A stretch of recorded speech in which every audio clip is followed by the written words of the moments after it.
Bien, ahí estamos. Todos tomaron conocimientos que están siendo grabados, ¿verdad? Bien, no sé si tienen alguna pregunta. Yo les pedí la semana pasada, en virtud de que no alcanzamos a pasar todo, si había alguna pregunta, tenían que anotarla respecto del capítulo 1, capítulo 2, que no alcanzamos a ver del todo. Entonces quiero escucharle. ¿Alguna pregunta, duda, consulta respecto de algún contenido que quedó pendiente para aclararlo?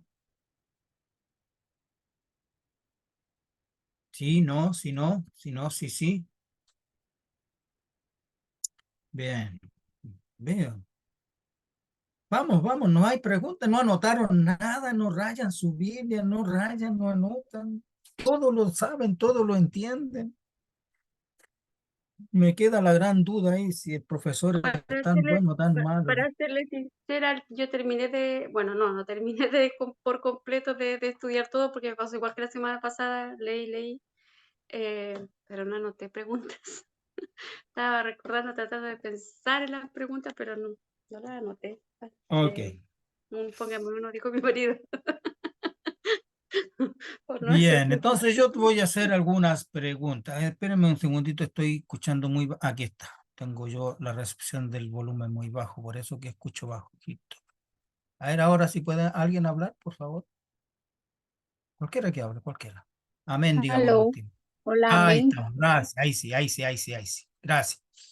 Yo tenía un problema de recepción. Ahora sí les escucho clarito. Bien, ¿me escuchan clarito ustedes, verdad? Muy bien. ¿Qué es el anticristo en la carta de Juan? ¿Qué es o quién es el anticristo en las cartas de Juan? Porque me imagino que la Los primera falsos carta... maestros. Muy bien, excelente. Los falsos maestros son los anticristos, ¿ya? Anti, para nosotros, la palabra anti es como opositor, pero más bien en griego es en lugar de, es ponerse en el lugar de, ¿ya?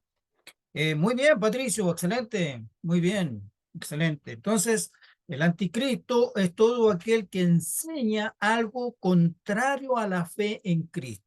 Es aquel que manifiesta su oposición o trata de ponerse en lugar de Cristo. No es el que pelea, va a salir perdiendo de todas maneras, pero al tratar de ponerse en el lugar de Cristo, intenta engañar a otros, que es la forma en cómo los falsos maestros han introducido las falsas enseñanzas en la historia de la iglesia. La falsa enseñanza, hermanos, los falsos maestros nacen con la iglesia y viene, por si acaso no lo han considerado así, y viene desde el Antiguo Testamento, donde había una proliferación de falsos profetas, ¿se acuerdan? Sí, eso lo tienen clarito. En el Antiguo Testamento, así como estaban los profetas de Dios, estaban los falsos profetas.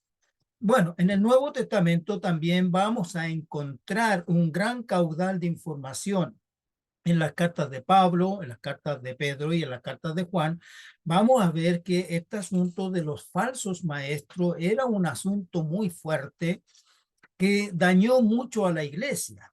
Gracias a Dios que las epístolas registran esta situación y nos advierten en cuanto a las falsas enseñanzas. Ah, nosotros como mundo evangélico no nos interesa mucho lo que está fuera de la Biblia, pero entre el segundo y quinto siglo, siglo segundo, desde el 100 y algo en adelante hasta el 500 y algo, hubo una gran lucha en la iglesia por las falsas enseñanzas que se estuvieron o trataron de introducirse dentro de la iglesia.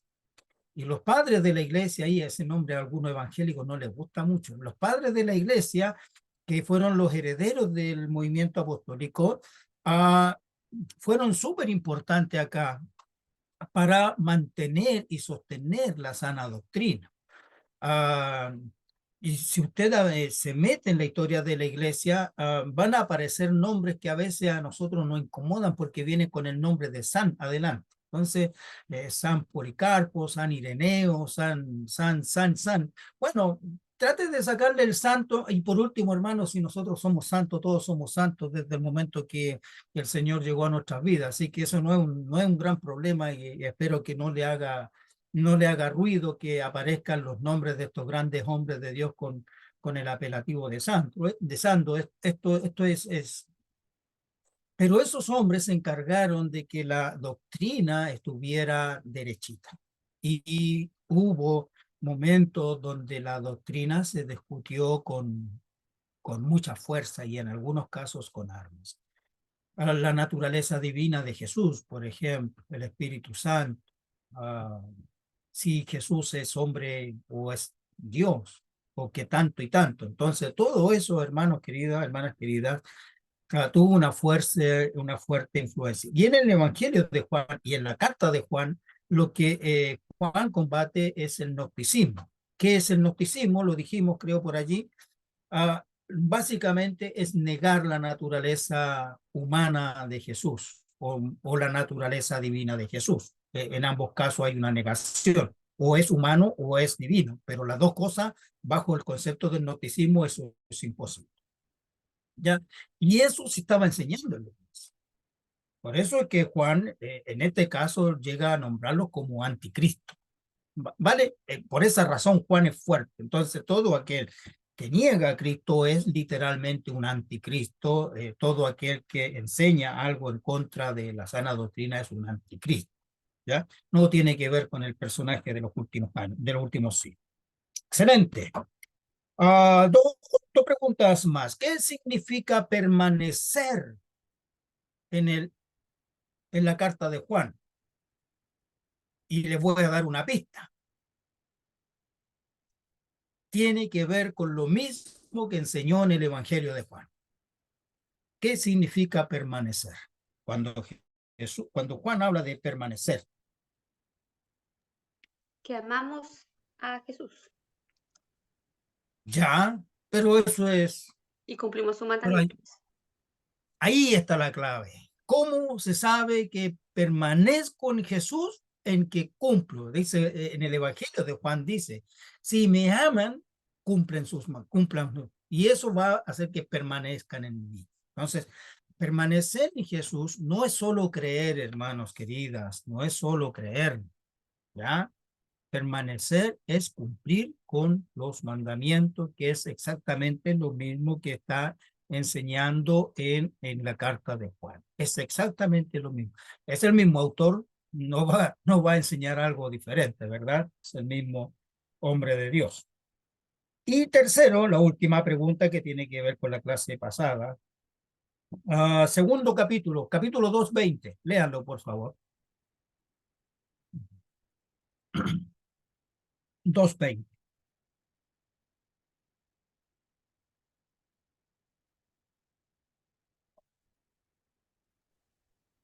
Pero vosotros, esa, tenéis la Sí, unción del Santo y conocéis todas las cosas. ustedes tienen la unción del Santo. ¿Cómo entienden ese pasaje? ¿Cómo entienden ese versículo?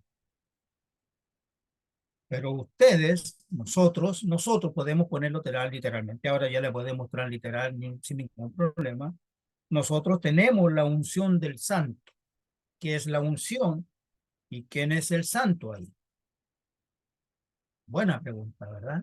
A ver, si El leyeron, santo es Jesús, Cristo, ya, Cristo, a Jesucristo, el santo, y el ya, Espíritu Santo, y nos lleva a la verdad, toda verdad. ya, ok. Entonces la unción allí es el Espíritu Santo. La unción es el Espíritu Santo y cuando habla del Santo es Jesús. ¿Ya? Tenemos la unción del Espíritu Santo. Tenemos el Espíritu Santo que viene de Jesús. Recuerde que Juan establece ese principio en la enseñanza. Les conviene que yo me vaya para que venga el Paracletos. Y en esta parte, Juan utiliza la palabra unción para referirse al Espíritu Santo. Hay personas que pueden tener más o menos unción. ¿Cómo, profe? No lo escuché bien. Hay creyentes que pueden tener más unción que otros. No, pues. ¿Seguro? Santo, no. ¿Seguro? La Te unción, digo que la unción del Espíritu seguro, Santo es solo. La Ya, claro, llenura, pero ¿están seguros? seguro. Bien, seguro. pues eso Ah, eso es. No estaba poniendo en jaque, ya te estaban poniendo nervioso.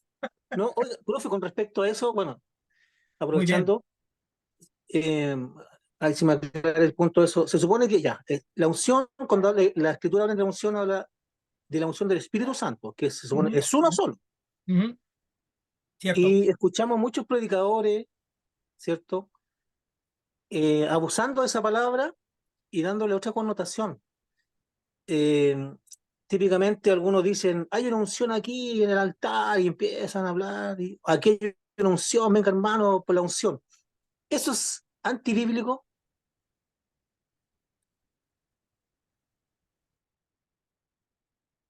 Hay cosas que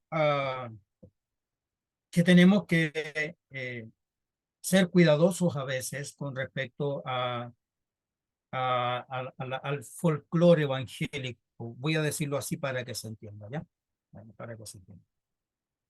Hay cosas que nosotros no vamos a cambiar.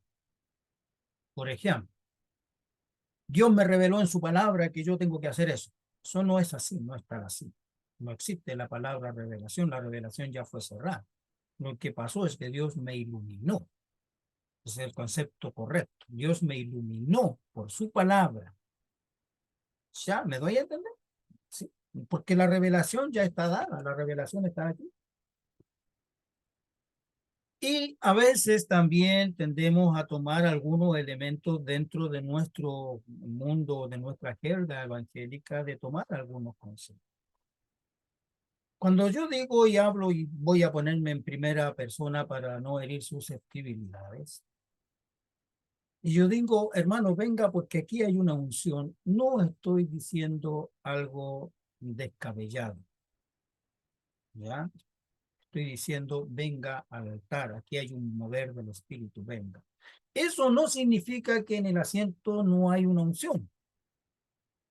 No significa que el Espíritu Santo se está manifestando solo en el altar. Eso no significa eso, sino que es parte de nuestra jerga que, ahora, cuando hay abuso, entonces ahí sí a veces uno tiene que ser un poquito más riguroso, como decir, hermano, yo tengo una unción que usted no tiene. Y ahí ya estamos en otra parada. ¿Se entiende, verdad? ¿Se entiende? Ahí ya estamos en otro nivel de cosas, ahí vemos otras cosas y empieza a aparecer como que este es como un iluminado, así como especial, está tocado por... No, ahora, que algunos desarrollen más los dones que el Señor les dio, eso sí es evidente. No todos los que oran por milagros se producen milagros. Eso es así y tenemos que reconocer que es así. Y entonces lo que decimos no es que tenga más unción para hacer milagros, sino más bien que se desarrolla más el don de milagros en ese creyente. No sé si me doy a entender. Ah, es esa la idea, ¿no? No es que tenga más unción o que tenga más Espíritu Santo, ¿no? Si el Espíritu Santo es uno solo y no habla así, venga a buscar la doble porción, ahí ya estamos en otra mirada, y ahí ya nos salimos del marco, no existe una doble porción. Ah, Porque además está tomado de un texto del Antiguo Testamento que tiene que ver con la herencia, el concepto de la herencia, que el hijo mayor recibía la doble herencia con respecto a los demás hijos. Una cuestión cultural, pero no tiene que aplicarse al Espíritu Santo. El Espíritu Santo es uno solo. El Espíritu Santo se da sin medida. A todos nos llega la misma cantidad de Espíritu Santo, por decirlo así, que se entienda, hermanos queridos, ¿no? Que se entienda. ¿Ya?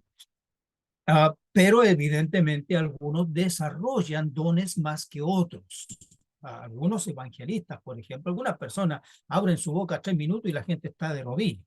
Y otros hablamos 1 hora y no pasa nada. No es que tengan más unción o no tengan menos unción, sino simplemente que el don se manifiesta un poquito mejor que en otros por el uso del don, qué sé yo.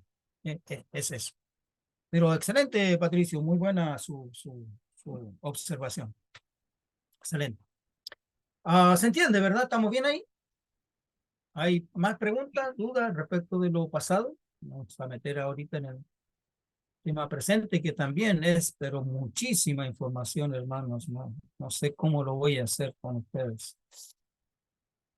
A ver, aquí estamos. Bueno, pues, ya. ¿No hay preguntas? ¿Avanzamos entonces? Avanzamos un ratito.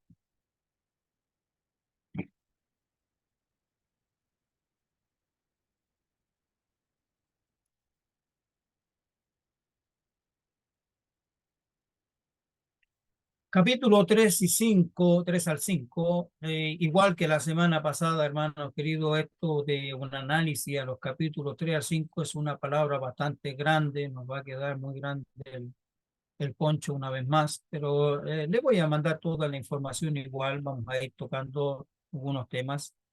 Ah, y si aparece alguna pregunta que tengan y no aparece y no está aquí en el contenido, igual pueden hacerlo, hermano. Ya. Aquí está el bosquejo general de lo que vimos con respecto de la semana pasada y el... es el mismo que vimos la semana pasada. Ok, es el mismo bosquejo. Ya, ok. Los hijos de Dios llamados a practicar la justicia. Capítulo 3, 1, dice, aquí vemos dos cositas. La manifestación de los hijos de Dios y la naturaleza de pecado. ¿Qué es lo que plantea Juan en esta primera parte del capítulo 3? Dice, mirad cuál amor nos ha dado el Padre para que seamos llamados hijos de Dios. Por esto el mundo no nos conoce, porque no le conoció a Él. Amados, ahora somos hijos de Dios y aún no se ha manifestado lo que hemos de ser, pero sabemos que cuando Él se manifieste seremos semejantes a Él, porque le veremos tal como es, y todo aquel que tiene esta esperanza en Él se purifica a sí mismo, así como Él es puro. Aquí hay una doble mirada de Juan, es evidente, utiliza la palabra manifestación en el términos exactos, tiene que ver con una manifestación gloriosa, que no se va a ocurrir, no va a ocurrir en nuestra vida presente, eso es evidente, eso más bien tiene que ver con lo que ha de acontecer en algún momento con la venida del Señor. Pero sí está planteando una realidad, un buen argumento para vivir en santidad. ¿Por qué tenemos que vivir en santidad? Primero, porque Dios nos amó. Eso es suficiente, hermanos. Debiera ser suficiente. El solo hecho de que Dios nos haya mirado, nos haya escogido, nos haya elegido, nos haya dado la oportunidad de ser sus hijos, es suficiente argumento o peso de grandeza para poder vivir en los caminos del Señor. ¿Ya? En esta filiación que ve Juan entre el amor, entre Dios y sus hijos, la filiación del amor, tiene que ver con una preparación, que dice, presente y futuro. La idea de la glorificación o la idea de la manifestación, porque dice que en algún momento le veremos tal como es. En esta vida es imposible. Pero sí cuando podamos, cuando Él venga por su iglesia, cuando estemos en su presencia, entonces allí podemos verle tal como es, lleno de gloria, etcétera, etcétera. Entonces, todo lo que Juan va a argumentar de aquí en adelante es que el mejor argumento o la base principal para servir a Dios, para seguir a Jesús, para vivir en santidad, para hacer todo lo que hacemos, es el amor. El amor que el Padre nos tuvo. Nunca debemos olvidar ese elemento, hermanos, hermanas queridas. No fuimos escogidos porque éramos los más encachados, los más hermosos, los más dignos, sino más bien simplemente porque Él nos amó. Y nunca debiéramos olvidarnos de ese detalle. El encuentro que nosotros tuvimos con Jesús no se debe a que nosotros le buscáramos, sino que Él salió a nuestro encuentro para darnos la posibilidad de tener, de conocer, de palpar, de recibir, de atesorar el amor de Dios en nuestras vidas. Nunca olvide que si fuimos salvos por gracia, si fuimos salvos por la fe, no es por nuestra fe, sino por el amor en Dios que puso fe en nuestras vidas para que pudiéramos creer en Él. ¿Sí se entiende, verdad? ¿Está bien? ¿Tiene dudas? Ya lo sabe, tiene que preguntarme. Si sabe, no le entiendo, pero tiene que hacerlo. En Él se purifica, como Él es puro, es un indicativo presente activo. Él siempre, Dios es siempre, Jesús es siempre presente. Y por esa razón, Juan va a establecer este paralelo, es hebreo, entonces él va a usar mucho los paralelos que hay entre la labor de Dios, ese amor que viene a nuestra vida, pero también nuestra responsabilidad, la voluntad humana. Nosotros marchamos por eso, por esta vida de paralelismos. Vemos el amor de Dios que viene a nuestras vidas. Vemos el gran amor de Dios que nos satura, que nos envuelve, que nos llena, que nos regocija, etcétera, etcétera. Pero junto a ello, nunca olvide que hay un elemento que es clave, nuestra responsabilidad. Es como la voluntad humana se somete primero al amor de Dios, no al poder. La voluntad humana no se somete al poder de Dios. La voluntad humana se somete al amor de Dios y entonces puede seguir. No nos sometemos al poder de Dios. No tenemos cómo lidiar con el poder de Dios. No tenemos cómo enfrentarnos al poder de Dios. Y entonces la voluntad humana se doblega no al poder de Dios, sino al amor de Dios. Por eso es que nosotros hablamos siempre de que el evangelio de la salvación no es por fuerza, no es por obligación, es un llamado de amor. Y entonces la voluntad humana, que es terca, se somete al gran amor de Dios. Entendiendo que es Dios siempre el que toma la iniciativa, hermanos queridos, pero la cruz nos recuerda que cada día nos recuerda que esa cruz tiene un sentido presente, pero también escatológico. ¿En qué sentido tiene? En que la salvación presente nos prepara para nuestro encuentro con Dios en la eternidad.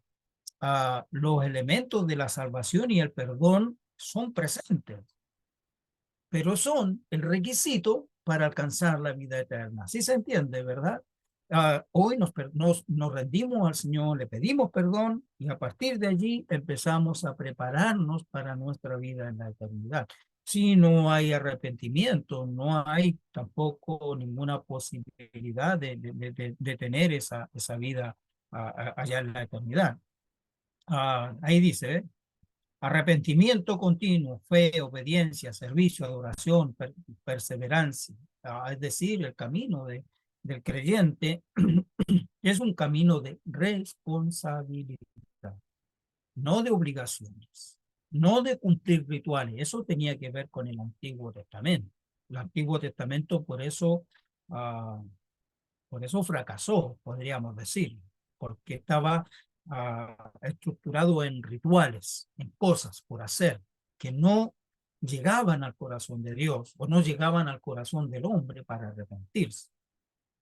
En cambio ahora el mensaje de amor llega para convencernos de que somos pecadores, que no merecemos el amor de Dios, pero Dios nos ama, y a partir de allí entonces nuestra voluntad humana la sometemos a ese amor y comienza nuestro seguimiento al Señor. Juan es bien interesante, va a hacer tanto en el Evangelio como en las cartas, hace este marcado paralelismo entre el gran amor de Dios y la responsabilidad del ser humano.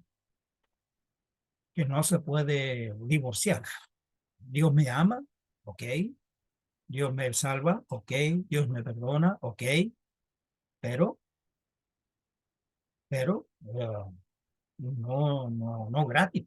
La salvación es gratis, ok. Pero el creyente tiene que procurar vivir de acuerdo a esa palabra, ¿sí? A ese amor, corresponder de alguna manera al amor de Dios. Nunca le vamos a pagar, hermanos queridos, ni en esta vida ni en la otra, como decía ahí el gladiador, ni en esta vida ni en la otra le vamos a poder pagar al Señor todo lo que hizo por nosotros, pero de alguna manera retribuimos, ¿cierto? De alguna manera retribuimos. ¿Sí se entiende? Entonces, la voluntad humana no se somete al poder de Dios, sino al amor de Dios. El Evangelio nos llega a nosotros, nos llegó a nosotros por obligación, ni por la espada. Perdón. Llegó porque un día entendimos el mensaje del Evangelio. Jesús me ama. Eso es lo que quiebra al soberbio, al altanero como yo, muy soberbio, muy rebelde. Pero un día alguien me dijo, Jesús te ama, y no tuve argumentos para refutar. Siempre refuté el hecho de que me decía, te vas a ir al infierno. Vamos, no hay problema, decía yo. ¿Cuál es el problema? Que allá somos.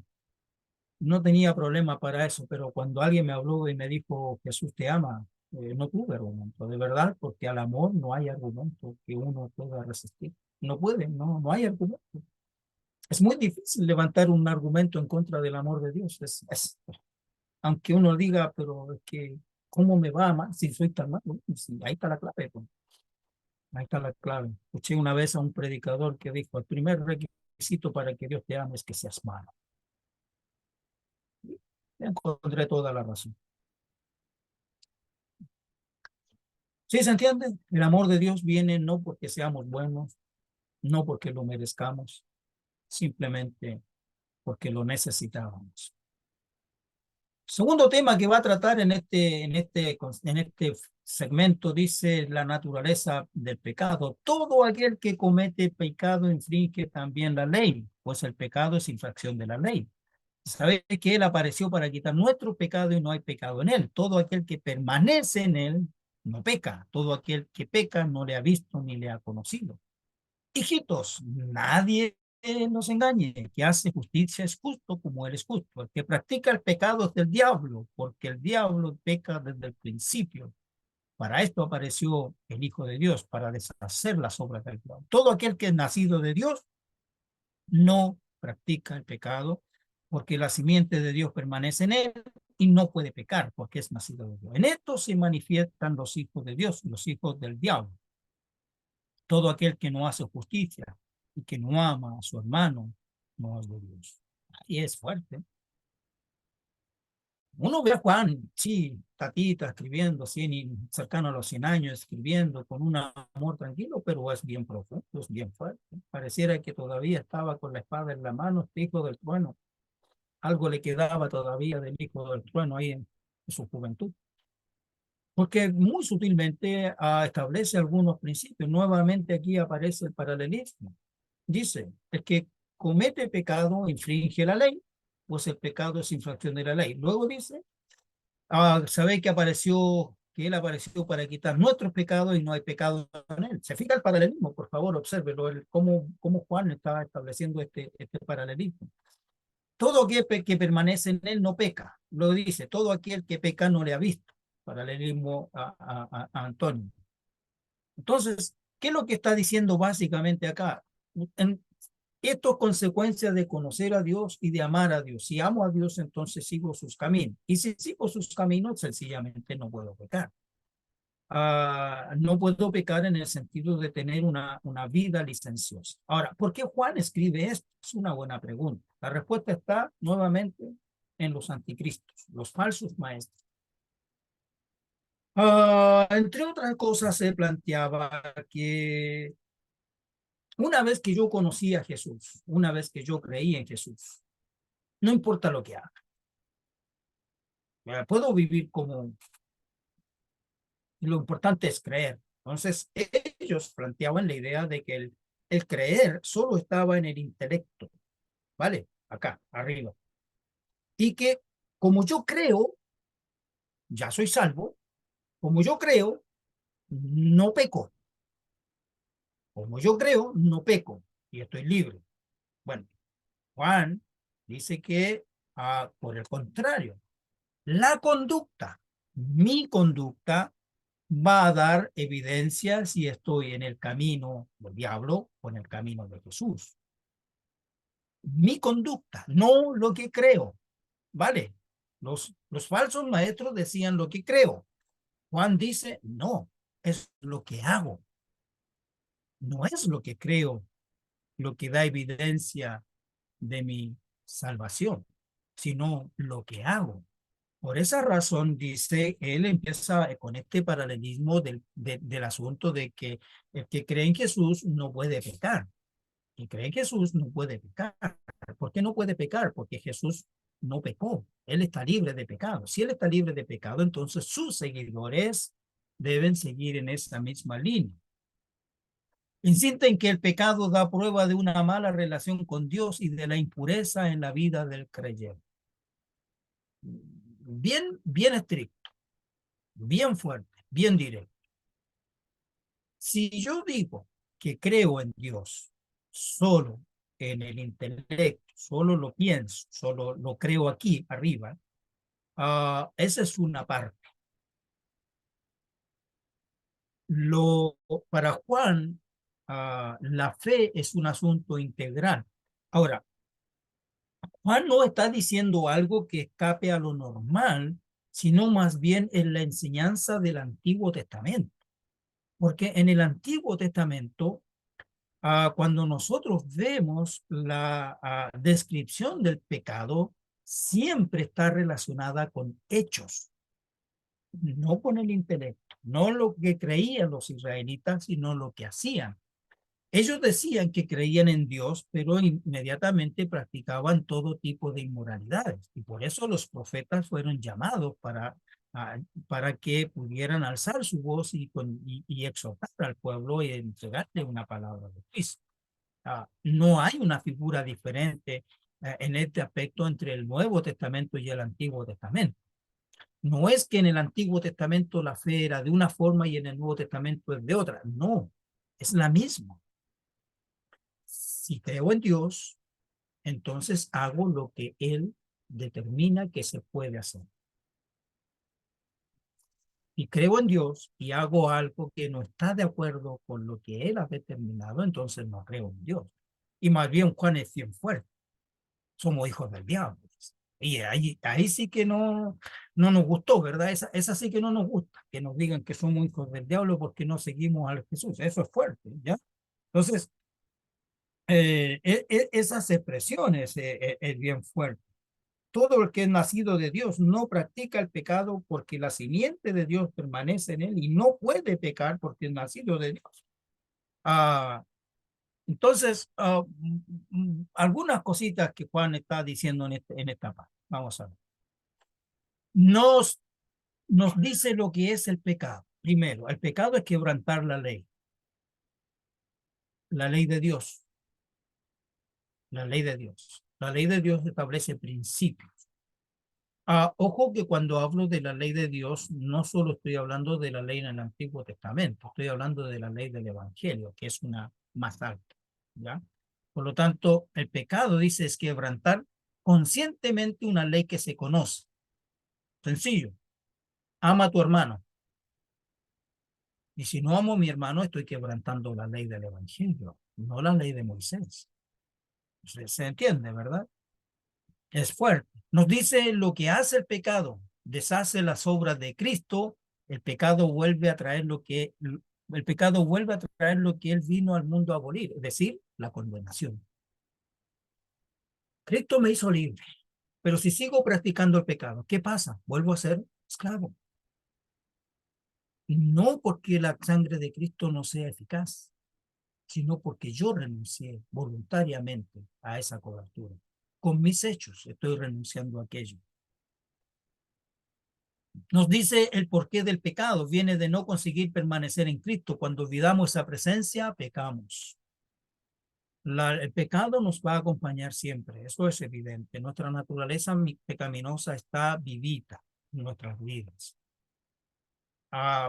Juan está diciendo, hablando acá de alguien que sistemáticamente o conscientemente peca.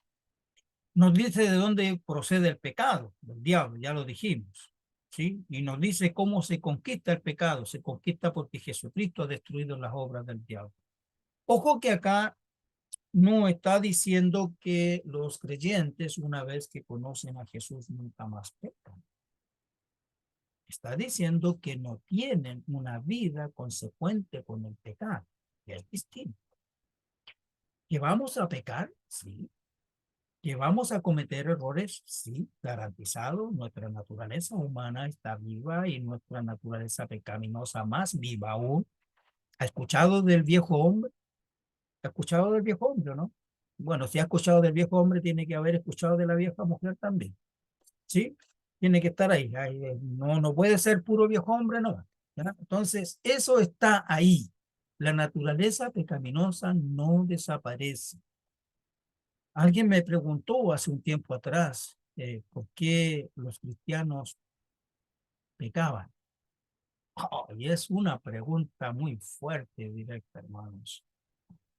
Y lo primero que tenemos que reconocer es que seguimos teniendo la naturaleza pecaminosa y que nos descuidamos en ciertas áreas de nuestra vida. Pecamos porque es parte de nuestra esencia naturaleza, de la naturaleza pecaminosa que está en nosotros. Y pecamos porque no somos mejores que aquellas personas que no conocen a Jesús. No somos mejores.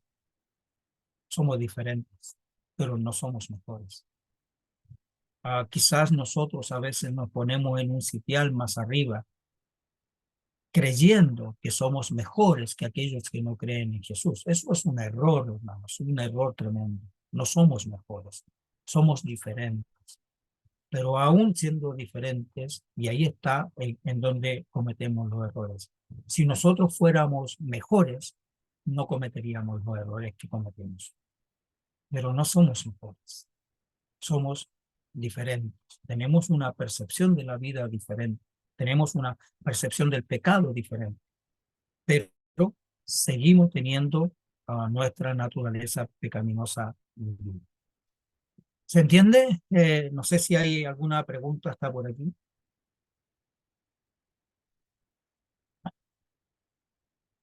¿No hay preguntas? ¿No?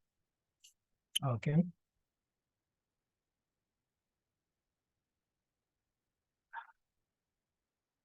Veo que toman notas muy bien, hermana. Qué interesante cuando las veo tomar notas ahí. Me encanta eso. Bien. ¿Qué es el pecado? No voy a hacer una apología con conocedores de la Biblia de qué es lo que es el pecado, pero básicamente es el quebrantamiento de lo que la ley establece, de lo que Dios establece. Todo aquello que está en contra de la ley de Dios es pecado. Todo aquello que se opone a Dios es pecado. Todo aquello que se opone a lo que Dios pide es pecado. Todo. No hay pecado más grande y más pequeño que otro, aunque más adelante Juan va a hablar de un pecado de muerte y pecado de no de muerte. Pero vamos a ver si lo alcanzamos a explicar en ese momento, pero no hay un pecado más grave que otro. Que tenga connotación social más grande que otro, sí, puede ser, pero más grande que otro, no.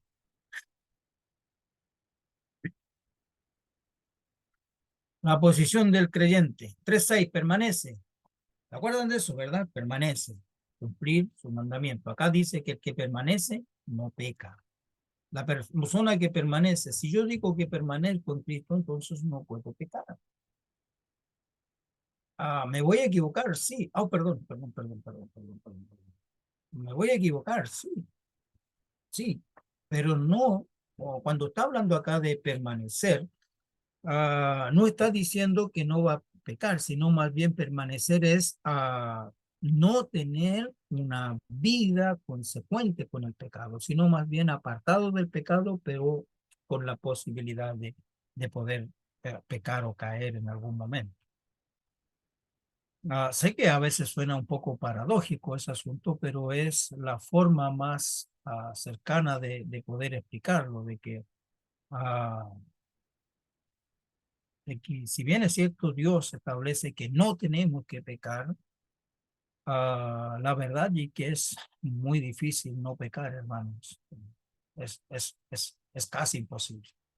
Y eso hace que quizás eso es lo que muchas veces ah, nos pasa la cuenta en el sentido de querer ser independientes de Dios. Llegamos a un estatus donde pareciera que estamos firmes, donde ya no necesito que oren por mí porque ya alcancé la madurez plena, me siento con autosuficiencia para vivir, y eso muchas veces nos pasa la cuenta. A mis hermanos siempre les digo, hermanos, recuerde que yo soy un ser humano. Es verdad que soy pastor, pero soy ser humano primero. Antes de ser pastor yo era ser humano. Y eso no se me ha quitado, lastimosamente. Lastimosamente. Sigo siendo de carne y hueso, con muchas debilidades, con muchos defectos y virtudes, como todos los seres humanos. Por esas razones que yo siempre le digo, ¿usted me ama? Sí, si me ama y no ora por mí, entonces no. Así de sencillo. Yo igual que Juan, suavecito, pero bien, con el hacha bien afilada. ¿Usted me ama? Tú lo sabes, Señor. Tú lo sabes, Señor, sí. Sí, pues él lo sabe, pero yo no. Profe, Excelente. podríamos Ah, decir entonces que no pecar es una consecuencia de permanecer. claro, claro. Si nosotros decimos que permanecemos en Dios, entonces nuestra vida va a ser procurar no pecar. Apartarnos de una vida de continuo pecado. Aún así, eh, ah, excelente, Patricia. Esta exhortación primero tiene que ser para mí.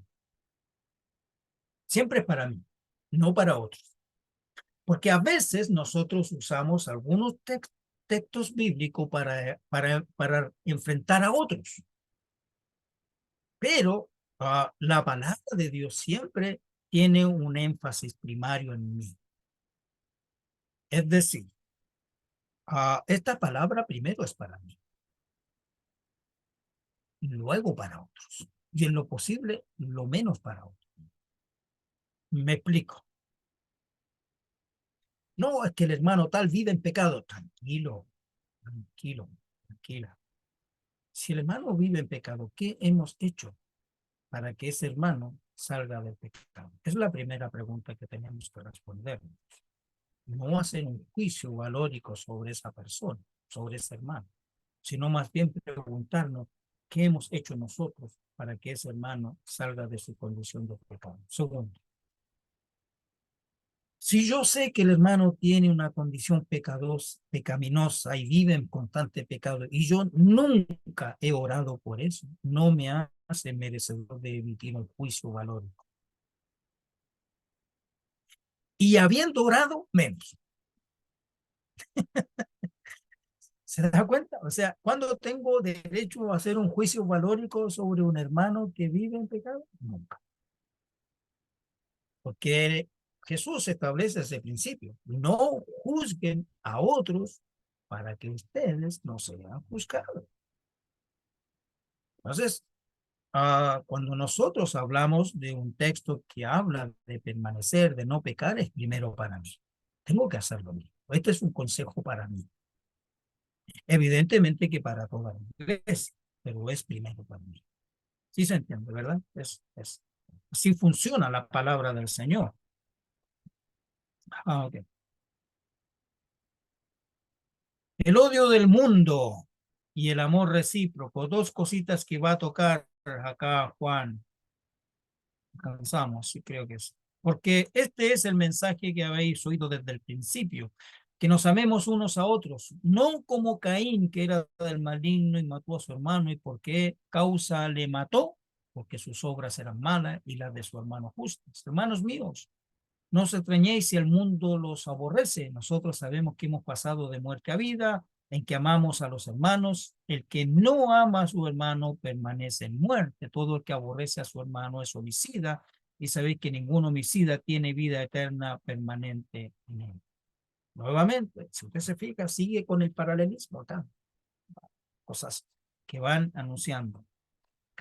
No podemos extrañarnos, hermanos, de que el mundo nos odie, que el mundo nos aborrezca, que el mundo le tenga mal a los evangélicos, a los cristianos. Tranquilo, eso es parte desde el principio de la creación. Quienes han creído en Dios, la historia relata que han sido despreciados por la sociedad y todo su conjunto. Básicamente porque está establecido desde el principio. Las obras del mundo y las obras de Dios son opuestas, son diferentes, se oponen entre sí. Y por eso que tipifica a Caín. Las obras de Caín, dicen, eran injustas. Y en algunos casos la tradición judía dice que Caín es prototipo de un asesino, alguien que se ha alejado de Dios. Y es lo que observamos en la tradición cristiana a partir del capítulo de Hebreos. Las obras de la sociedad, del mundo, son malas. La lógica consecuencia de haberse negado a amar, primero amar a Dios y luego amar a su hermano. Nótese que comienza diciendo, este es el mandamiento que hemos recibido desde el principio.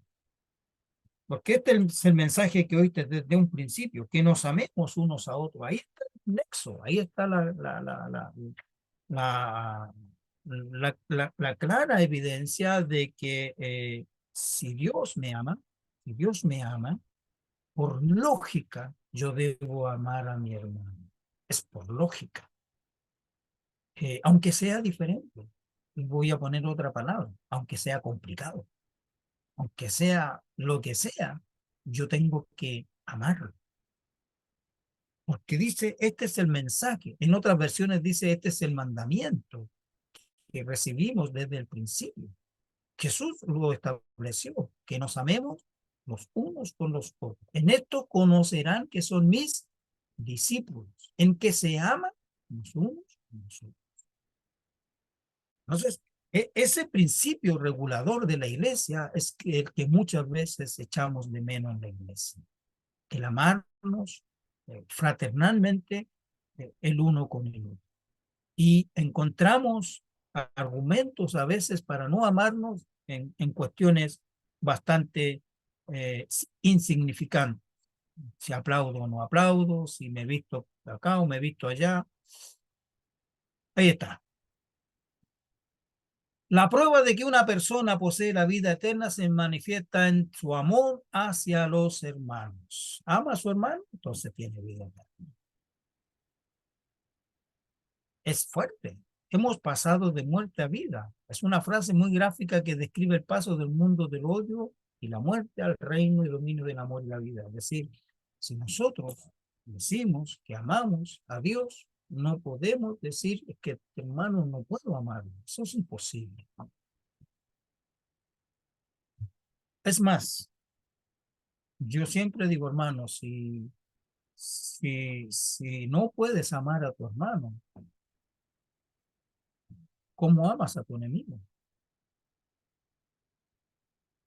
¿Cómo podrías llegar a amar a tu enemigo si no eres capaz de amar a tu hermano? Y la escritura, Jesús nos dice que nosotros no solo debemos amar a nuestros hermanos, sino que tenemos que amar a nuestro enemigo. O sea, nótese, o sea, si no soy capaz de amar a mi hermano, ¿cómo amo a mi enemigo? Lo pongo en otro nivel de Si no soy capaz de orar por mi hermano, ¿cómo oro por mi enemigo? ¿Podré orar por mi enemigo si no soy capaz de orar por mi hermano? Es muy difícil. Es muy difícil. Entonces, Jesús establece estos principios. Juan recoge estos principios del labio de Jesús. Es su discípulo amado. Le escuchó muchas veces hablar. Seguro que tiene que haber tenido esta información de primera fuente. Escuchaba los mensajes de Jesús, las palabras, la enseñanza, los encuentros, los hechos, esto y allá, y siempre estuvo guardando en su corazón. Ahora, ya anciano, exhorta a una iglesia en virtud de qué? Del amor. Si Dios me amó, si fue capaz de amarme siendo su enemigo, ¿por qué yo no puedo amar a mi hermano? Esa es la pregunta que tenemos que hacer. ¿Sí se entiende? Ok, estamos justo para hacer el alto, querida Paula. Estamos ahí, justito. ¿Va? A no ser que haya alguna pregunta ahorita para sobre esto. ¿Muy bien? Ok, no hay. Ya, Claudita, tome nomás el control y volvemos en 15 minutos. ¿Está bien?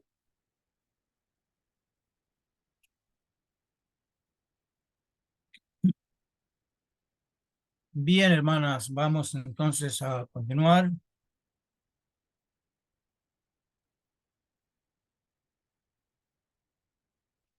Voy a hacer un saltito en cuanto a los pasajes. Vamos a ir ahorita al capítulo 4. Vamos a hacer un saltito porque si no, no vamos a alcanzar a ver todo. De hecho, no vamos a alcanzar, pero estoy atento a sus preguntas, recuerdo.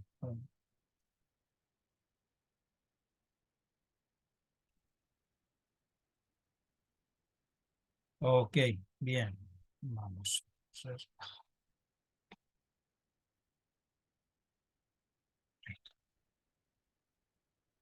4:1 al 3, una advertencia a probar los espíritus. Esto, hermanos queridos, es algo que lastimosamente hay que hacer, me guste o no me guste. ¿Qué significa esto?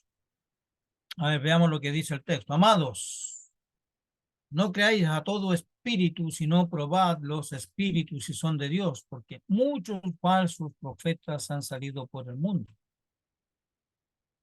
En todo conoced al Espíritu de Dios. Todo espíritu que confiesa que Jesucristo ha venido en carne es de Dios, y todo espíritu que no confiesa que Jesucristo ha venido en carne no es de Dios. Y este es el espíritu del anticristo, el cual vosotros habéis oído que viene y ahora ya está en el mundo. Ok. Probar los espíritus. ¿Qué significará probar los espíritus acá, hermano querido? ¿Qué piensa usted? ¿Qué será probar los espíritus? ¿Cómo se prueban los espíritus? En una copita no se pueden probar los espíritus, ¿verdad? No, una copita, una mesa, tampoco se pueden probar los espíritus. ¿Cómo se prueban los espíritus? Según querido Juan, ¿cómo se prueban los espíritus? Es la pregunta que tenemos. ¿O a qué se refiere a probar esos espíritus? Ahí está clarito, ¿verdad? Del texto, no necesita mucho comentario. No crean a todo espíritu, sino probar los espíritus si son de Dios. Y la explicación está ahí a continuación. Porque muchos falsos profetas han salido por el mundo. ¿Cuál es la idea acá, hermano querida, y por qué? Perdón. Ahí está. ¿Por qué dice en esto conocen el Espíritu de Dios? Todo espíritu que confiesa que Jesucristo ha venido en carne, ese es Dios. ¿Por qué ese énfasis? Porque hay un énfasis importante ahí. Está hablando de probar los espíritus y luego dice, porque todo espíritu que confiesa, ¿qué espíritu acá entonces es? ¿Y a qué se refiere con la palabra espíritu? No se trata de un ser inanimado o un ser abstracto, de manera alguna se trata de un ser abstracto. No se tratan de espíritus inmundos, ni se trata de cosas sobrenaturales, así escondidas. Está clarito, ¿verdad? ¿Qué piensan ustedes? De pensamientos o filosofía. Ahí está la clave. Muchos falsos profetas. Lo mismo que dijo al comienzo usted. ¿Se acuerda cuando habló del anticristo? Mira, aquí otra vez aparece la palabra y el espíritu del anticristo, el cual vosotros habéis oído que viene y ahora está en el mundo. Acá falsos profetas o falsos espíritus o espíritus engañosos son los falsos maestros. Una vez más, los falsos maestros que están enseñando.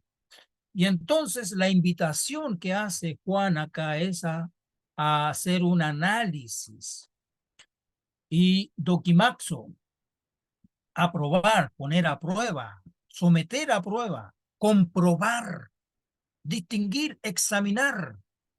Eso significa que cada vez que usted escucha la palabra, usted es responsable de lo que está escuchando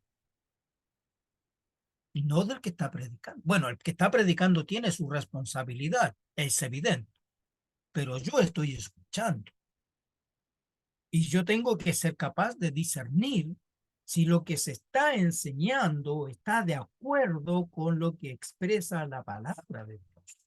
¿No? Me doy a entender. O sea, no puedo cargar toda la responsabilidad al falso maestro. No, es que fui engañado. Ya, ok, fue engañado. Ya, ok.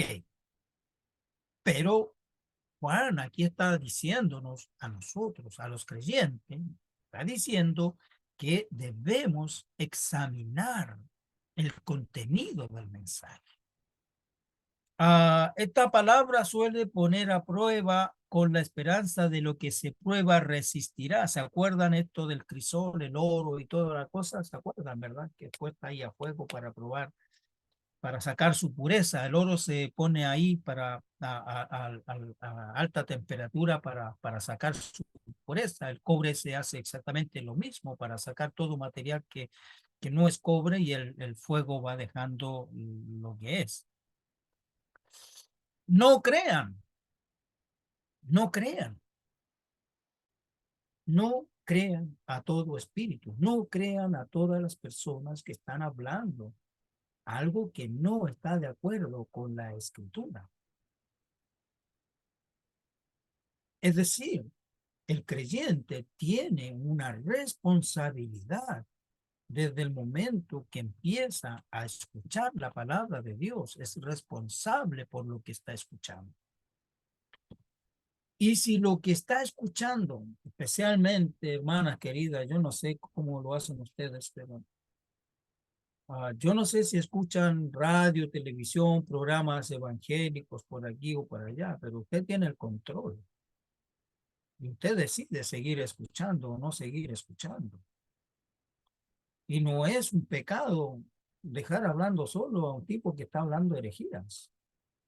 Me refiero a la tele o a la radio. Cambiar el dial.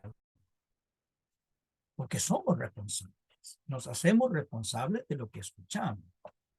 Y Juan acá está hablando literalmente lo que está diciendo, no estén confiando, sino más bien que estén examinando, viendo, analizando.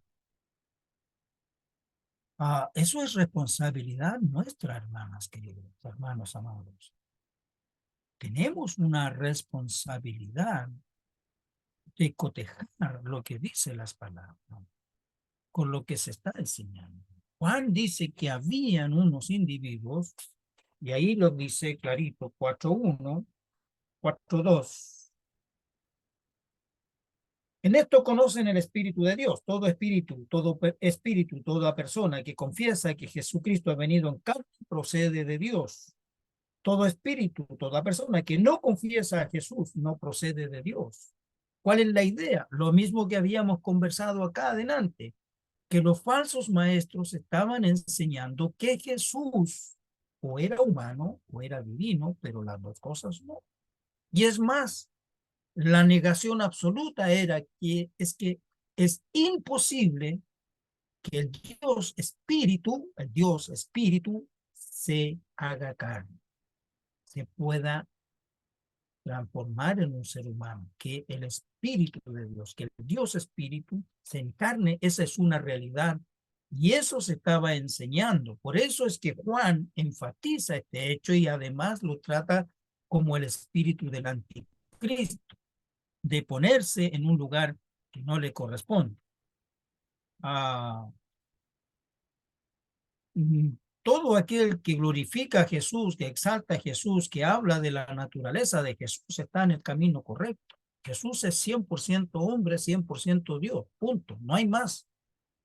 Hablamos del Jesús histórico. El Jesús histórico es el Jesús 100% humano, el que enseñó, vino a la tierra, enseñó, participó, entregó lecciones, tuvo contacto con las personas. Ese es el Jesús histórico.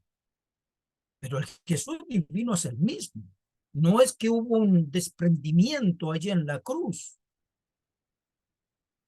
Y tenemos al Jesús humano que murió y fue sepultado, pero el que resucitó es otro. Eso es contrario a toda enseñanza del Nuevo Testamento, es a todo, porque los evangelios y las epístolas nos encargan de enseñar, y el libro de los Hechos nos encargan de enseñar que este que mostró sus deditos ahí con la llaga, ¿sí? ¿Se acuerdan? ¿Sí? Cuando uno de ellos dijo, si yo no veo las marcas en su mano, no voy a creer. No estaba diciendo nada contrario, hermanos. No es que le faltaba fe a, a los propios discípulos de Jesús. Les costó creer que Jesús había resucitado. ¿Recuerdan cuando le lleva la noticia a las mujeres y los hombres ahí, los santos hombres? Pedro dijo, no, esto están muy temprano para ponerle, dijo, tan loca usted, están. Entonces, la prueba final de la resurrección o la prueba final o la aceptación de nuestra redención tiene que ver con el hecho de que el Jesús que murió en la cruz es el mismo Jesús que resucitó, que se levantó de los muertos. No son dos Jesús, es uno solo. Los falsos maestros que intentaban probar que habían dos Jesús. Algunas corrientes teológicas modernas están planteando incluso que no son tan modernas porque están tomando mucho del gnosticismo para plantear esta dualidad de un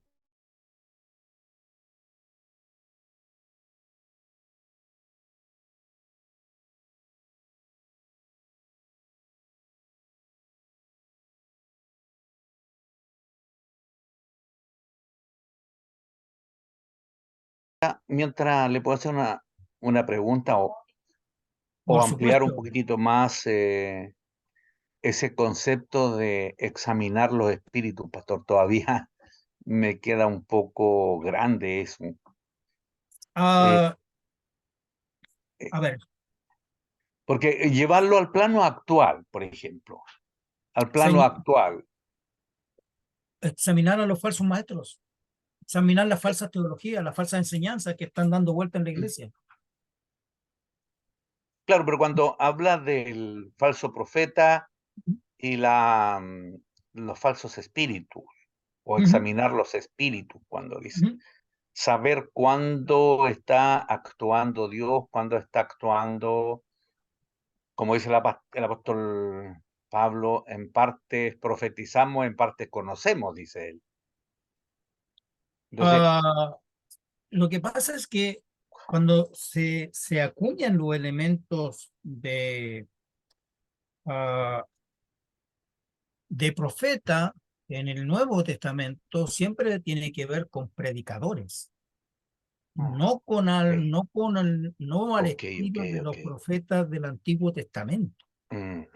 Traen nuevas revelaciones o que están anunciando de Jesús, porque Jesús ya pasó, ya vino, ya murió. Entonces la iglesia, cada vez que en el Nuevo Testamento aparece la palabra profeta, tiene que ver con predicadores, con maestros que enseñaban la palabra. Ahí sí, ya. ¿Ya? Ok. Entonces, por esa razón a veces que nosotros pensamos que cuando en el Nuevo Testamento habla mucho sobre los profetas, estamos tratando de hacer el paralelo con los profetas del Antiguo Testamento. No. Jesús fue enfático. Juan es el último de los profetas, dice. Jesús es enfático. El libro de los Hebreos dice que habló muchas veces por los profetas, pero ahora nos habla por su Hijo. Allí está cerrado el movimiento profético en cuanto al anunciar la venida de Jesús, el Mesías y todo. Claro. Entonces, si usted sigue la huella en el Nuevo Testamento, libro de los Hechos, las epístolas de Pablo, Juan y Pedro y todos los demás, cada vez que hablan de la palabra profeta, tiene que ver con predicadores, hombres que enseñaban la palabra, falsos maestros. Por eso es que acá dice, probar los espíritus si proceden de Dios, porque los falsos profetas han salido por el mundo. Y está hablando de las falsas enseñanzas que se estaban De haciendo. la época. Claro. Enfáticamente acá en la carta de Juan es la negación de la encarnación de Jesús. De Cristo, claro. Ahí está. Entonces, enfáticamente dice, si alguien, por eso dice, todo espíritu que no confiesa a Jesús, no es espíritu abstracto, no es espíritu inmundo, no se trata de eso, sino que de aquello que, del testimonio que se está dando y declaraciones a partir de la palabra de que Jesús no ha venido en carne, entonces literalmente lo trata como de Cristo. ¿Ya? Entonces, los falsos profetas acá son los predicadores que andaban anunciando que Jesús no ha venido acá. Ese es el Claro. ataque. Pasa, mi amado pastor, que igual en la actualidad tenemos algún tipo de problema que a mí me sucedió en una ocasión y me quedé medio... Porque acá en Santiago como que no se da esto que le voy a contar. Me sucedió en provincia. Pasa que de repente estamos bien en el culto, que se y de repente dice un hermano lo que dice la palabra, pues, que nada se va a dar a conocer si primero no se le revela a los profetas. Y un hermano se hacía profeta y empezó a hablar que Dios le estaba entregando en ese momento. Entonces a mí me pareció muy, muy extraño porque anunciaba cosas que en el fondo no se estaban viendo ni se iban a cumplir ahí. Entonces yo me hacía referencia también a eso. Ahora yo no sé de su punto de vista si en la actualidad es el espíritu de profecía o si está el ministerio o ¿cómo se llama? Si bien digo, de los profetas. Yo más bien creo en el don de profecía. En el don, Sí, más que en el en el profeta. profeta mismo. Claro. Y si nosotros hacemos un análisis fuerte sobre un profeta, vamos a tomar un profeta X del Antiguo Testamento, su nombre puede ser cualquiera, y analicemos, el profeta fue llamado para anunciar o para denunciar. Denunciar. Nada más que eso. Los profetas no fueron llamados para anunciar, pero nosotros en nuestra concepción evangélica, lastimosamente hemos asumido que el profeta fue llamado para anunciar cosas. Pero el profeta no fue llamado para anunciar cosas. El profeta fue llamado para denunciar el pecado del pueblo. Es que eso es lo que nosotros no hemos asumido el llamado profético. Fíjense en cada uno de los profetas, por favor. ¿Quién anuncia algo lejano? Todos anuncian algo cercano, algo que tiene que ver con el momento en que está viviendo a la nación de Israel. Oseas, Amós, Isaías, Jeremías. Jeremías está viendo cómo la nación está siendo llevada al cautiverio y dice 70 años van a estar en cautiverio. No es que esté profetizando que 70 años, si ya estaban partiendo lo que le está diciendo al pueblo, Convénzanse de que esto es la mano de Dios y ustedes van a estar 70 años en el exilio. Lo está anunciando que van a ir 70 años, ya están yendo. Eso hay que verlo ahí en el libro, en los libros históricos y en el libro mismo de Jeremías. A Ezequiel, por ejemplo, Ezequiel le dice, oren, y Ezequiel está escribiendo, ya fue deportado a Babilonia. Ezequiel está en Babilonia. Y le dice, bueno, entiendan, esto es parte del plan de Dios. Construyan casa, vivan familia, oren por el rey. ¿Por cuál rey? ¿El rey de Babilonia? Sí, wow, eso es una tremenda tontera para un, perdón la expresión, para un judío. Una bomba, claro. Claro, ¿cómo voy a orar por un rey pagano? Claro. Pero Ezequiel le Que nos dice, somete, claro. ¿se da cuenta? Entonces, nosotros, mundo evangélico, hemos asumido que el profeta fue llamado para anunciar. Y no es así. El profeta, el 90% de su mensaje es denuncia. Y hay un porcentaje mínimo que tiene que ver con anuncios. Y están centrados en la persona del Mesías. No de una persona en particular. Del Mesías. Y entonces, todos los elementos que nosotros a veces, es que a nosotros nos gusta lo espectacular para que estamos con cosas. Nos gusta lo parafernalia. La farándula. Todo esto. Pero cuando habla de, mire, si esto es exactamente igual, cuando usted predica sobre ética, conducta, santidad, el pueblo dice, ni amén, dice. Y esto pasa aquí, como decimos en Chile y en la quebrada de la gente. ¿Por qué? Porque el mundo evangélico, en términos generales, entendió o asumió más bien que el profeta es alguien que viene a anunciar cosas espectaculares, de esto, del otro. Segundo, en Chile, porque no conozco la realidad de otros países, pero creo que andamos por ahí, asumimos que todo es profecía. Y no todo es profecía. A veces es una palabra de ciencia. A veces es una palabra de sabiduría. A veces es un discernimiento de espíritu. Y a veces es una interpretación de alguien que está hablando en lenguas. Pero eso no ocurre todos los domingos. Eso no puede pasar todos los domingos, según mi concepción. Sí, claro. Información. Pero vemos que en muchas iglesias esto pasa, permítanme una expresión de mi tiempo, matiné, vermut, noche. O sea, pasa siempre. No, claro. Entonces, eso no puedes. Eso es imposible. El profeta no estaba 24 horas, 24/7 funcionando y tal. Claro, correcto. No, era puntual, específico. Y acá, Juan, desde el principio, habló de los falsos profetas. Pedro, las cartas de Pedro, hablan sobre los falsos profetas. Judas habla de los falsos profetas. Pablo habla de los falsos profetas. No son falsos anunciadores, son predicadores que están enseñando algo que no cuadra con lo que ellos entienden como doctrina santa o sana doctrina, un concepto que hemos acuñado nosotros.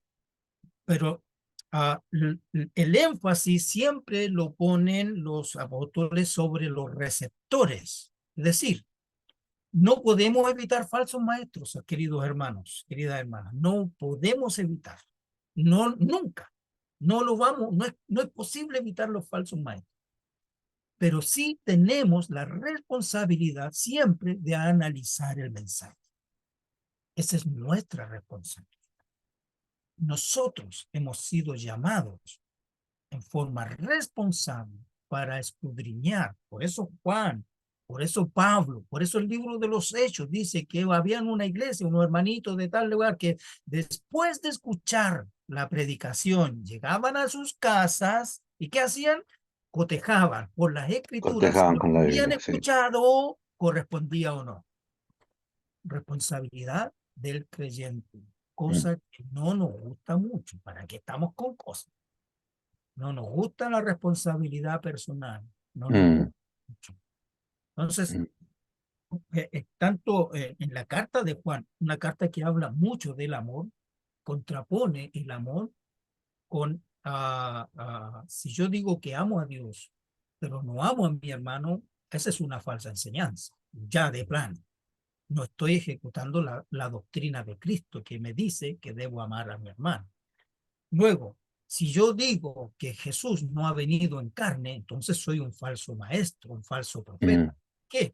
Porque estoy destruyendo, en parte estoy destruyendo el anuncio profético del Antiguo Testamento que hablaba sobre el Mesías y que iba a venir el Mesías y que iba a pasar esto y esto otro. Todo bien clarito en cómo venía Jesús, perdón, Dios armando la llegada del Salvador al mundo. Es nuestra responsabilidad, es responsabilidad de cada creyente analizar.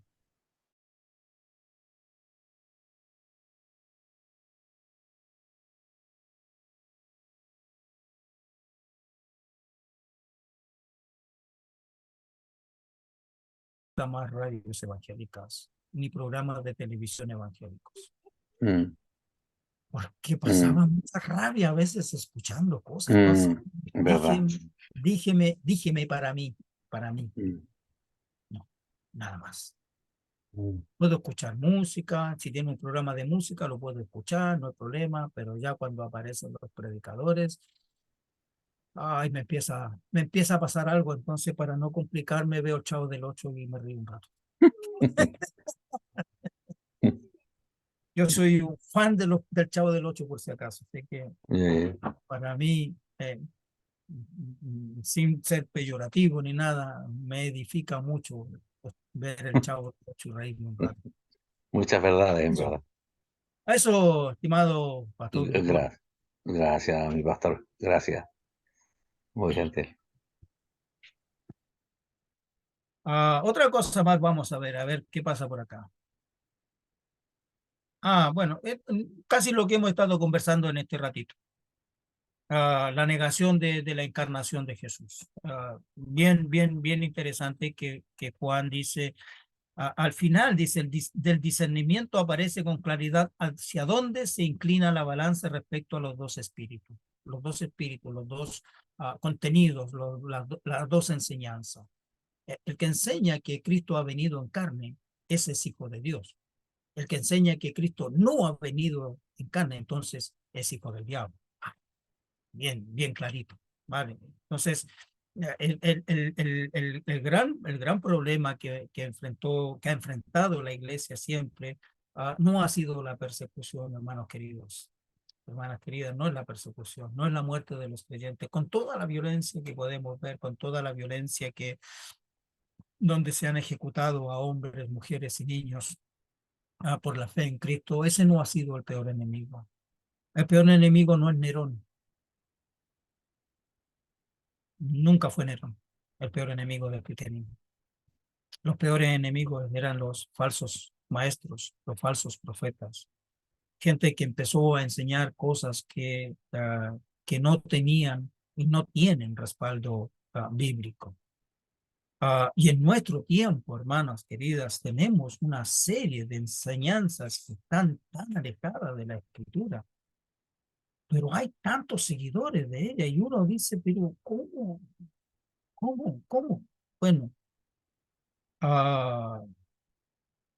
el grueso, yo diría que el 90% de los testigos de Jehová alguna vez fue evangélico.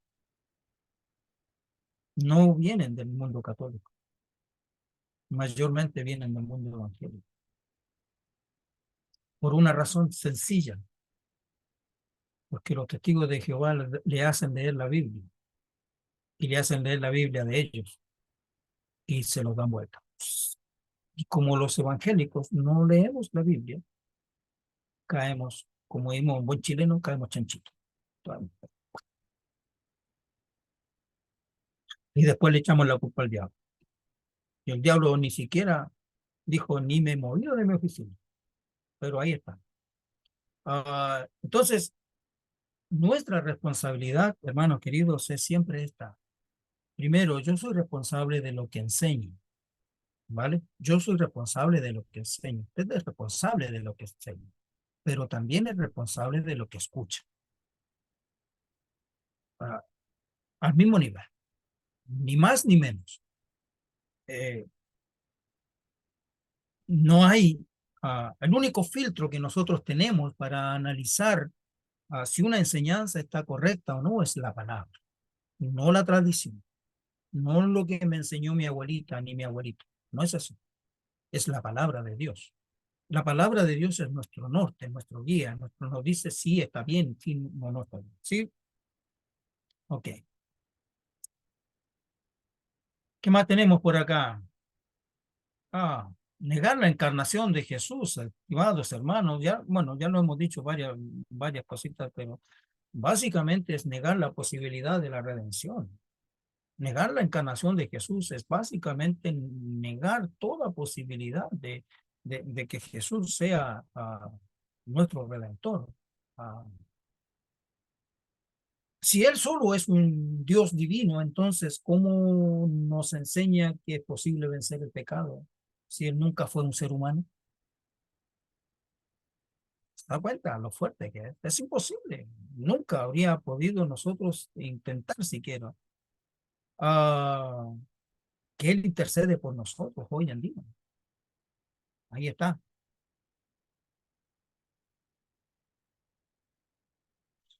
Bien, a ver, ¿qué tenemos?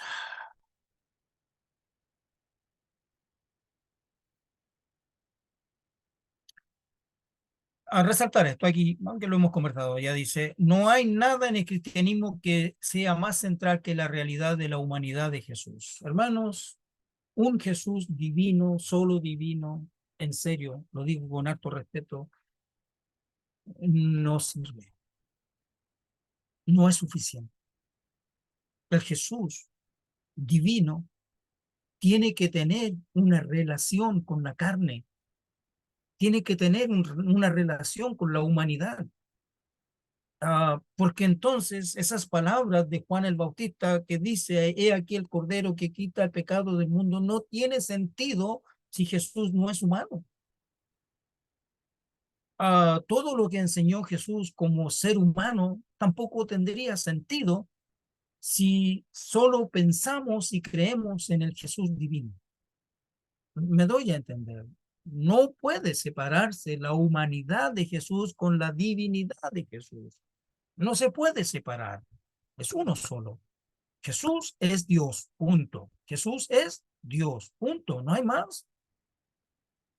Eso es lo que siempre vamos a defender. No importa que nos traten de ilusos, de ignorantes, eso es imposible. Está bien, no hay problema.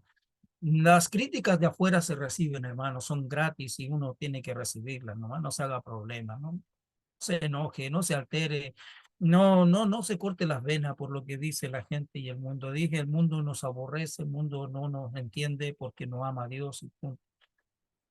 Preocupémonos cuando dentro de nosotros alguien empiece a decir, mira, yo no creo que Jesús sea 100% hombre y 100% divino. Ahí ya tenemos un problema.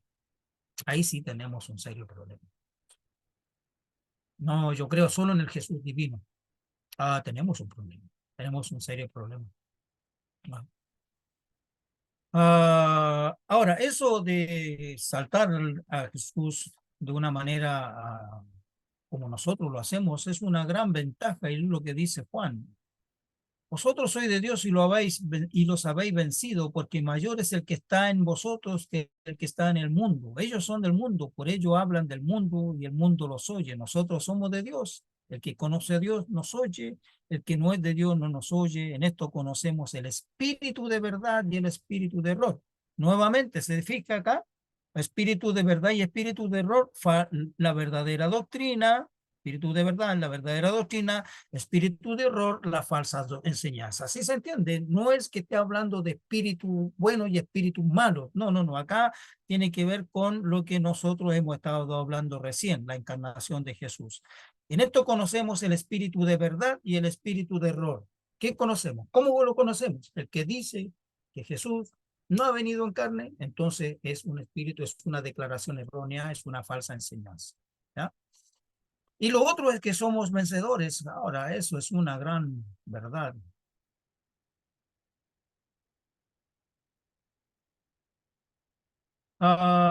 Los creyentes están puestos en agudo contraste con los anticristos, con los contrarios a Cristo, los que se oponen a Cristo. En primera instancia somos de Dios, son de Dios, y lo segundo han vencido. El verbo vencer aparece 6 veces en este libro. La nota de victoria es prominente. En este caso, el verbo está en el tiempo perfecto, es decir, somos victoriosos siempre. Somos victoriosos siempre, independiente de las circunstancias. Me doy a entender. Porque está en tiempo perfecto. Eso significa que es una obra acabada perfectamente. ¿Ya? La victoria es más que una fase pasajera, es constante, no termina. Podemos pasar por penas, circunstancias, como les contaba hoy día, estaba en el funeral con mi familia llorando, quebrantada. Brotaron lágrimas de nuestro interior, la persona la amábamos, la queríamos, pero eso no significa que dejamos de ser vencedores. Somos vencedores no porque nosotros seamos, tengamos fuerza o tengamos poder. Somos vencedores porque Él venció. Y si Jesús venció, entonces nosotros somos vencedores. Y luego agrega porque es mayor el que está en ustedes. Ahí está.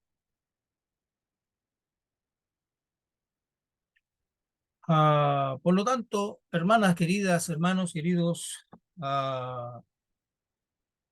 no existe ninguna cosa creada, dice Pablo, ni arriba ni abajo, que pueda hacernos sentir como personas derrotadas. Somos vencedores siempre. No, insisto en esto, no porque tengamos el poder en nosotros mismos o porque nosotros seamos poderosos, sino más bien porque Jesús venció. Y si Jesús venció, entonces por añadidura somos vencedores porque creemos en el que venció y seguimos sus pisadas. ¿Sí se entiende? Ok. Hay mucho por hablar, pero creo que ahí estamos. Nos va a faltar un buen tiempo. No sé, quiero responder alguna pregunta en este ratito, si hubiera alguna pregunta. Profe, ¿Mm? con respecto a los falsos maestros, estos falsos maestros del pasado y del presente, ellos, esta enseñanza que entregan es adrede que están, o ellos están errados y no saben que están errados enseñando equivocadamente, o ambos los dos. Ambas cosas yo diría, pero mayormente me es muy difícil, entender que un falso maestro no sepa lo que está enseñando. Me es muy difícil. Salvo que en alguna circunstancia, situación específica, alguien enseñe algo que no maneja, no conoce del todo, pero se tira a la piscina y lo enseña y dice cosas que van en contra de. Pero allí hubo una osadía más allá de. La regla me indica a mí, la regla, la norma, la prudencia me indica que si yo no manejo algo no debo enseñarlo, o como una norma. Debo aprenderlo para poder enseñarlo. Los falsos maestros surgen por motivaciones mayormente personales. Cosas que vemos, cosas que quieren resaltar o exaltar.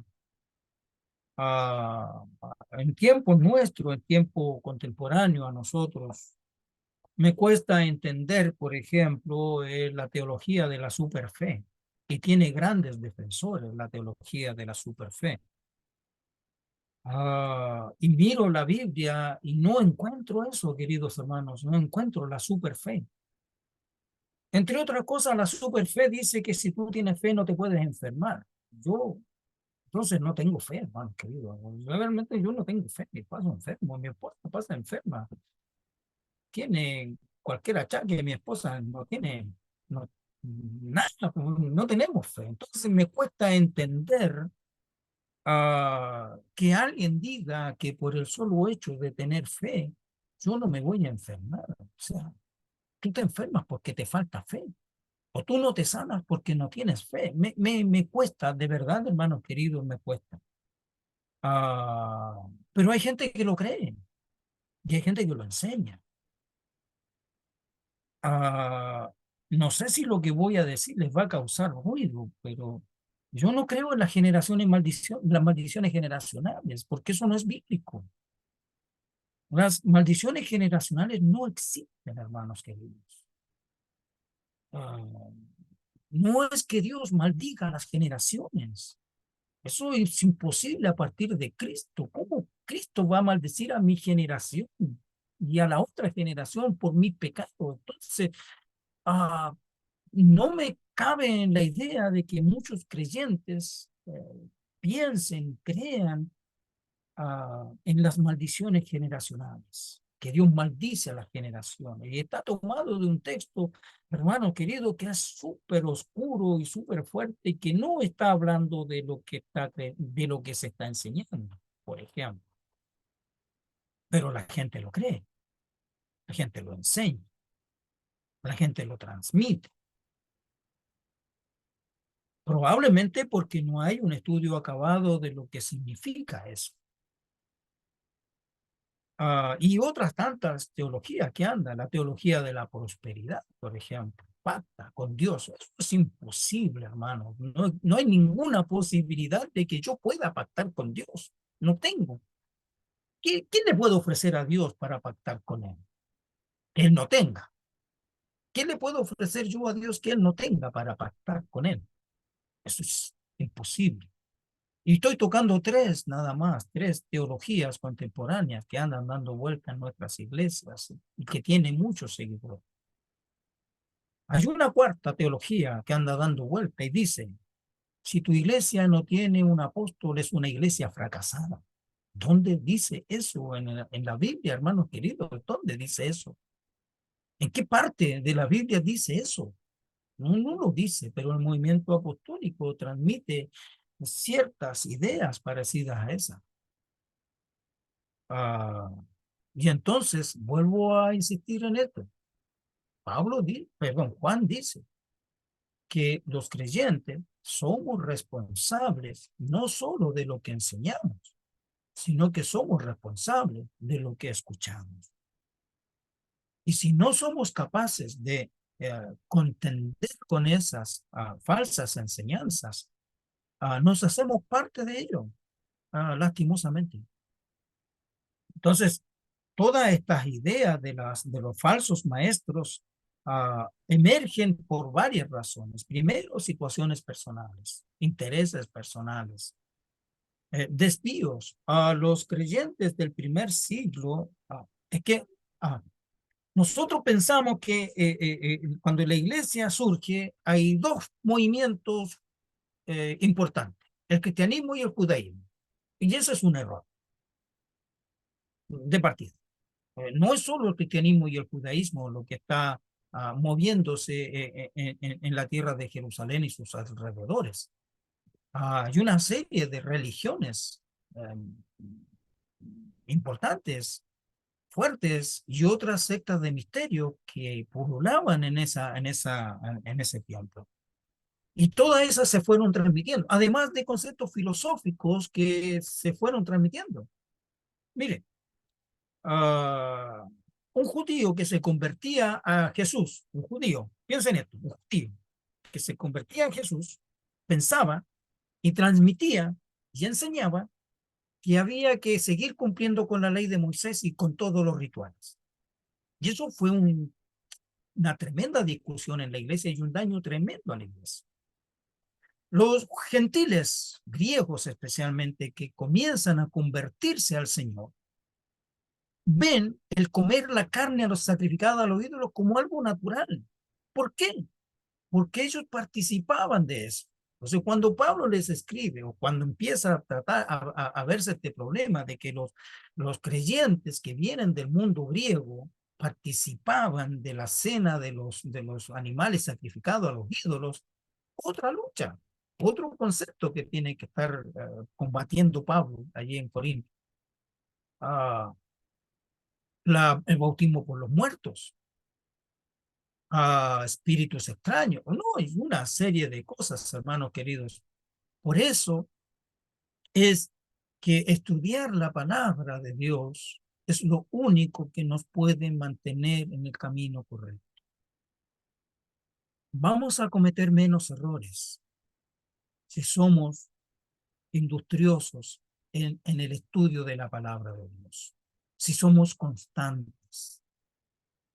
No solo de leerla cuando vamos a la iglesia o leerla cuando el pastor va a predicar, sino que tener el hábito de la lectura de la palabra. A veces pensamos que leer la palabra es que me va a demandar mucho tiempo. Yo creo que no demanda mucho tiempo leer 2 o 3 capítulos por día, o a lo menos un día por medio leer unos 2 capítulos. No es una gran, no es tanto tiempo.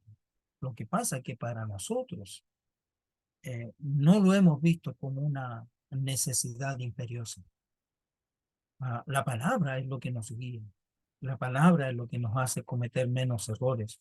La palabra es lo que nos mantiene en el camino del Señor. Por algo Él dejó esta palabra. No, y ojo, la palabra de Dios no está llena de novelas. No es una novela. Es la palabra de Dios. Y cada milagro, cada mensaje, cada enseñanza tiene que transformarse en vida, en nuestra vida. Terminé predicando. Ya, eso es. Eso, hermanos queridos. Ahí estamos. Quedó un buen material. Les voy a mandar igual la diapo para que la puedan tener.